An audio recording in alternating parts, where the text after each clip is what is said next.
আসসালামু আলাইকুম সবাইকে, welcome to a new video in my channel. তো আজকে কথা বলবো তিনজন অ্যাথলিটকে নিয়ে। একজন হচ্ছে দিদিয়েন দ্রগবা, আর দুজন হচ্ছেন আমাদের দেশেরই দুজন আইকন ক্রিকেটার, সাকিব আল হাসান, মাশরাফি বিন মুর্তজা, যারা বর্তমানে এমপি। দ্রগবা আইভরি কোস্টের খুবই ওয়ার্ল্ড ফেমাস একজন প্লেয়ার। তার পাশাপাশি মানুষ তার ফুটবল খেলা ছাড়াও তার সামাজিক কাজকর্মের জন্য তাকে চেনে।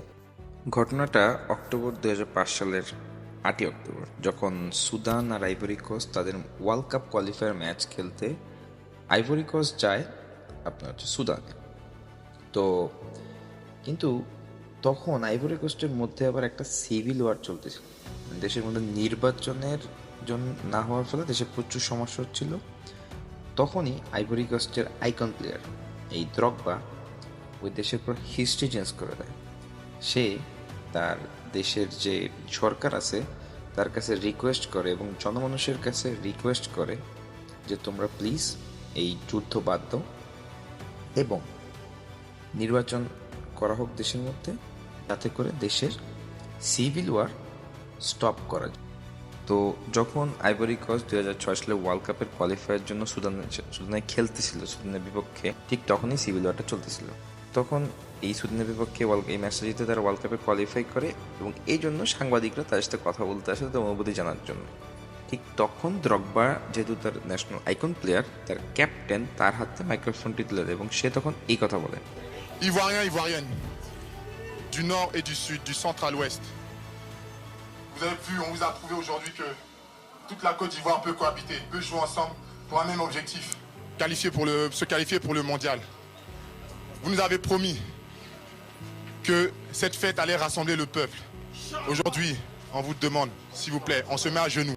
তার এই ভাষণটার মিনিং অনেকটা এরকম যে আমরা আইভরি কোস্টের আজকে বিভিন্ন অংশ থেকে উত্তর দক্ষিণ পূর্ব পশ্চিম মানুষের সবাই মিলে আমরা একত্রিত হই যাতে আইভরি কোস্টের জন্য ওয়ার্ল্ড কাপে কোয়ালিফাই করতে পারি। সুতরাং আমাদের উচিত সবাইকে সবার মাফ করে দেওয়া এবং আফ্রিকার যে একটা দেশ যেটাতে অনেক রিচেস অনেক কিছু রয়েছে সেটা এভাবে সিভিল ওয়ার করে ধ্বংস হইতে পারে না। সবাই সবার ওয়েপন ফালায় দাও, ইলেকশন করো এবং দেশে সব ঠিক হয়ে যাবে। তো এই দ্রগবার এই কথাটা শুনে দেশের সব মানুষ এত খুশি হয় এবং দেশে নির্বাচন হয় এবং এই ওয়ার শেষ হয়ে যায়। জাস্ট একটা সিম্পল কথা, with so many riches in a country of Africa, এরকম একটা ভালো একটা দেশ, যে দেশে এত কিছু রয়েছে, সেই দেশের এভাবে একটা ওয়ার করে আমরা শেষ করতে পারি না। তো একটা আইকন প্লেয়ার এতটাই পাওয়ারফুল, এটা তো ছোট একটা কথা, দেশের এত বড় টেনশন সব শেষ করে দেয়, দেশের নির্বাচন হয়, দেশের সিভিল ওয়ার বন্ধ হয়ে যায়। আমি ছোটবেলা থেকেই ক্রিকেটের অনেক বড় ফ্যান। তো এবং আমাদের বাংলাদেশ ক্রিকেটের এই দুজন প্লেয়ার সাকিব আল হাসান এবং মাশরাফি, তাদের থেকে বড় আইকন হয়তো বাংলাদেশে কখনো হয়নি, হয়তো বা হবেও না। এই দুইজন প্লেয়ার বাংলাদেশে বর্তমানে এত কিছু হচ্ছে, দেশের মধ্যে অনেকটা সিভিল ওয়ারই চলতেছে, সেখানে তারা দুইজনই চুপ। যেই দেশ 1971 সালে স্বাধীনতা করছে, 30 লাখ মানুষ জীবন দিছে, তার পাশাপাশি আমরা একমাত্র দেশ যে দেশ ভাষার জন্য জীবন দিছে। আমাদের দেশের ওপর 21শে ফেব্রুয়ারি আমাদের ভাষা দিবস, আন্তর্জাতিক মাতৃভাষা দিবস। সেই দেশের এরকম দুজন আইকন প্লেয়ার দেশের এরকম সময় এরকম নিশ্চুপ থাকবে, তাদের হাতে পাওয়ার থাকা সত্ত্বেও, তারা এমপি হওয়া সত্ত্বেও। This is ridiculous. তারা তো শুধু চুপ আছে, একজন মাশরাফি তো চুপ, অপরদিকে সাকিব কানাডায় ক্রিকেট খেলার সময় দর্শক তাকে প্রশ্ন করায়, সে দর্শককে উল্টা প্রশ্ন করে আপনি দেশের জন্য কি করেছেন। তার পাশাপাশি তার ওয়াইফ তাদের ঘুরতে যাওয়ার মুহূর্ত শেয়ার করে যখন দেশে প্রতিদিন অগণিত মানুষ মরতেছে।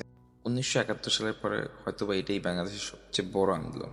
এই সময় তাদের এরকম কাজকর্ম দেখে আসলে একটাই আফসোস রয়ে যাবে, আমরা কবে একজন দ্রগবা পাবো যে শুধু খেলবে না, সে খেলার পাশাপাশি দেশের জনগণের পাশেও দাঁড়াবে।